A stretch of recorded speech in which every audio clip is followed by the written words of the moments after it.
காவல்துறையினரை கதிகலங்க வைத்த 70 வயதுள்ள முதியவர். தமிழக கேரள எல்லைப் பகுதியில் 1970 காலகட்டத்தில் நடந்த உண்மை சம்பவம். இரவு நேரத்தில் கேரளாவில் இருந்து தமிழகத்திற்கு சைக்கிளில் சூட்கேஸை வைத்து தள்ளி கொண்டு வந்த முதியவர். இறுதியில் கேரளத்தில் இருந்து தமிழக காவல்துறைக்கு வந்த அதிர்ச்சியூட்டும் தகவல்.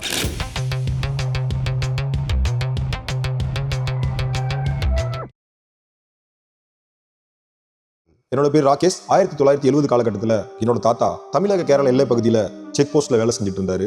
அந்த நேரம் பார்த்தீங்கன்னா ஒரு இரவு நேரத்தில் ஒரு முதியவர் சைக்கிளில் ஒரு பெரிய சூட்கேஸை வச்சு தள்ளிட்டு வந்திருக்காரு. அந்த காலகட்டத்தில் சூட்கேஸ் என்பதே காஸ்ட்லியான பொருள் தான். ஆனால் சைக்கிளுக்கும் சூட்கேஸுக்கும் ஆளுக்கும் சம்பந்தமே இல்லாமல் இருந்திருக்கு.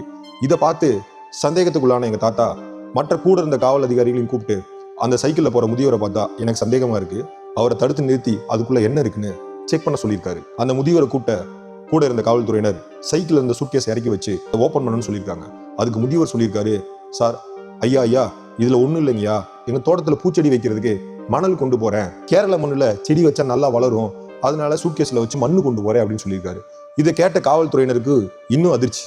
இதனடா மண்ணை சூட்கேஸ்ல வச்சு எதுக்கு கொண்டு போக முடியும், இதுல சந்தேகமா இருக்குதுன்னு சொல்லி சூட்கேஸ் திறந்து செக் பண்ணி பார்த்தா உண்மையிலேயே சூட்கேஸ்குள்ள மண்ணு தான் இருந்திருக்கு. ஆனாலும் அவங்களுக்கு சந்தேகம் தீரல. சூட்கேஸ்ல இருந்த எல்லா மண்ணையும் கீழே கொட்டி பார்த்து ஜல்லடையா சலிச்சிருக்காங்க. எவ்வளவு தேடியும் அந்த மண்ணுல எதுவுமே கிடைக்கல. சரி ஓகே, இவர் உண்மையாலுமே பூச்செடிக்கு தான் மண்ணு கொண்டு போறாருன்னு நினைச்சு அந்த சூட்கேஸ்ல எல்லா மண்ணையும் அள்ளி கொண்டுட்டு போக சொல்லி அந்த முதியவர்கிட்ட சொல்லிட்டாங்க. ஆனா இது இதோட முடியல. அடுத்த நாளும் அதே நேரத்துல அதே மாதிரி ஒரு சூட்கேஸை வச்சுட்டு அந்த முதியவர் வந்திருக்காரு. அன்னைக்கு நிறுத்தி, இங்க பாருங்க ஐயா, இன்னைக்கு என்ன கொண்டு போறீங்க சூட்கேஸ்ல வச்சு அப்படின்னு கேட்க, ஐயா இன்னைக்கு நான் மண்ணு தான் எடுத்துட்டு போறேன் அப்படின்னு சொல்ல இவங்களுக்கு மேலும் மேலும் சந்தேகம் அதிகமாகி இருக்கு. இல்ல நம்ப மாட்டோம், இன்னைக்கு எடுத்து கொட்டு அப்படின்னு இருக்காங்க. சரி ஓகே எடுத்து கொட்டுறேன் அப்படின்னு சொல்லிட்டு சூட்கேஸ்ல இருந்த மண்ணை கீழே கொட்டியிருக்காரு. போலீஸ் இதை சாதாரணமா நினைச்சுக்கல. இதுல ஏதோ வில்லங்க இருக்குன்னு நினைச்சு சூட்கேஸ்ல இருக்க மண்ணை இன்னைக்கும் சுத்தமா சல்லடை மாதிரி சலிச்சு செக் பண்ணி அதுல எதுவுமே இல்லை அப்படின்னு உரியானதுக்கு அப்புறம் அந்த மண்ணை மறுபடியும் அள்ளிட்டு போக சொல்லியிருக்காங்க. இது அடுத்த நாள், 4வது நாள், 5வது நாள், 6வது நாள், தொடர்ந்து 10 நாள் இதே மாதிரி நடந்திருக்கு. இவங்களும் 10 நாள் அந்த சூட்கேஸ்ல இருக்க மண்ணை கொட்டி சலிச்சு தேடி பார்த்து எதுவுமே கிடைக்கல. ஆனாலும் இவங்களுக்கு இந்த பெரியவர் மேல இருந்த சந்தேகம் போகவே இல்லை. 10 நாள் முடிஞ்சு 11வது நாள் அந்த பெரியவர் அன்னைக்கு அங்க வரல. 12வது நாளும் வரல, 13வது நாளும் வரல.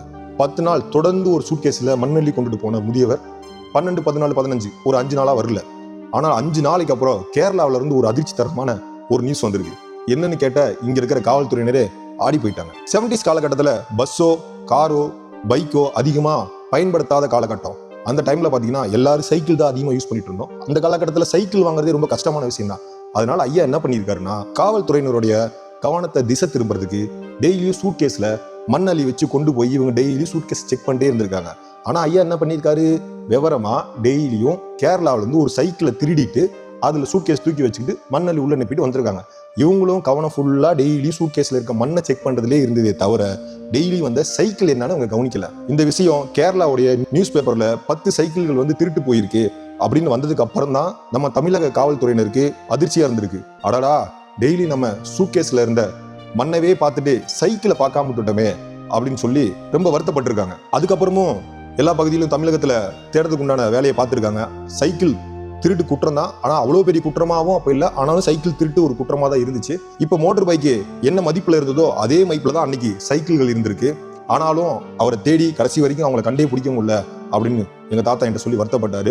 இதே மாதிரிதான் நம்ம வாழ்க்கையிலும் எங்கேயாவது ஒரு பக்கம் நம்மளை திசை திருப்பி விட்டுட்டு கவனத்தை சிதறடிக்க விட்டுட்டு நம்ம கிட்ட இருந்து வேற எதையாவது திருடிட்டு போயிடுவாங்க. அப்படிங்கிற கதையை தான் எங்க தாத்தா காவல்துறையினா இருந்தவர் எங்கிட்ட சொன்னாரு அப்படின்னு சொல்லி நமக்கு ஒருத்தர் இன்ஸ்டாகிராம்ல ஷேர் பண்ணியிருக்காரு. உங்க வாழ்க்கையிலையும் உங்க ஃப்ரெண்ட்ஸோட வாழ்க்கையிலையோ உங்களோட உறவினர்கள் வாழ்க்கையிலோ இது மாதிரி சம்பவம் ஏதாவது இருந்துச்சுன்னா இந்த இன்ஸ்டாகிராம்லயோ இந்த மெயில் ஐடியோ ஷேர் பண்ணுங்க.